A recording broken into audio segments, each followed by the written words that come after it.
Welcome to Kenton Teaches. Enjoy the video. In this video, I will show how to buy crypto with Ledger Nano S Plus. Begin by updating your device and installing Ledger Live, then add the specific coin apps you plan to use. Next, create or restore your recovery phrase and store it offline. Always verify addresses on the device screen before confirming any transaction. Use a secure network and avoid public Wi-Fi when sending funds to protect your crypto assets. To fund and buy, first purchase crypto on a trusted exchange or use Ledger Live swaps where available, then withdraw to your Ledger receiving address. Always confirm the receiving address on the device screen to prevent misdirected funds.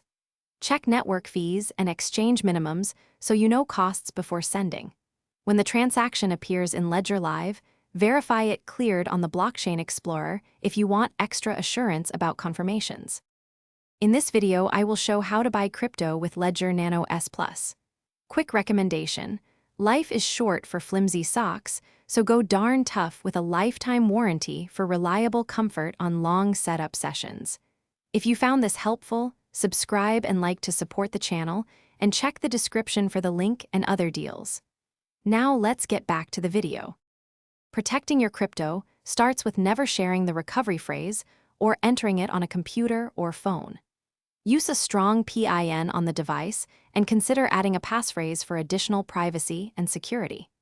Regularly update the Ledger firmware and Ledger Live app to ensure you have the latest protections. If you suspect compromise, restore your funds to a new device using your recovery phrase and move assets immediately.